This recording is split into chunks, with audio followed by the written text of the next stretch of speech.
Bang, sebenarnya fatigue itu apa sih? Kondisi di mana seseorang mengalami kelelahan yang ekstrim dan kehabisan tenaga baik secara fisik maupun mental. Ini berbeda dengan rasa kantuk biasa atau capek setelah olahraga, karena fatigue tidak selalu membaik setelah kita beristirahat. Wah, pantas saja banyak yang merasa lelahnya nggak hilang-hilang.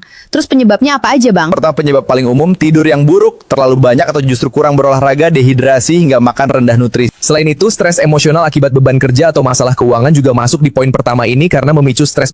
Ternyata gaya hidup dan stres ngaruh banget ya. Betul sekali. Dan yang kedua, banyak penyakit yang mencantumkan fatigue sebagai salah satu gejala utamanya. Ini bisa berupa infeksi seperti flu, gangguan hormonal seperti masalah tiroid, anemia karena kurang sel darah merah, hingga masalah berat seperti penyakit jantung, gangguan autoimun, dan kanker. Berarti lelah itu bisa jadi alarm tubuh kalau ada penyakit tertentu. Ya. Tepat. Yang ketiga, bahwa obat resep maupun obat bebas yang kita minum bisa menyebabkan rasa lelah. Beberapa contohnya seperti obat anti alergi, obat penurun tekan darah, antidepresan, hingga obat penenang tidur. Oh, terus kalau kita mengalami fatigue, boleh nggak sih pakai cara tradisional aja, misalnya pijat atau urut? Perlu diingat, kalau fatigue berlangsung lebih dari 2 minggu tanpa alasan yang jelas, penting untuk langsung berkonsultasi dengan dokter. Terapi tradisional seperti pijat atau akupunktur itu sangat baik digunakan sebagai pendamping medis untuk meredakan stres dan nyeri. Tapi ingat, jangan mengabaikan akar penyakit utamanya.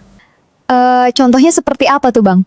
Misalnya, seseorang yang lelah karena anemia tidak akan sembuh kalau hanya mengandalkan pijat tanpa ke dokter. Pijat mungkin membuatnya rileks sesaat, tapi kelelahan utamanya tidak tertangani karena masalah kurang darah merahnya dibiarkan. Jadi, terapi tradisional tidak boleh dijadikan pengobatan tunggal untuk diagnosis medis. Insightful banget. Nah, sahabat, segera ke dokter ya jika lelahmu tidak kunjung usai.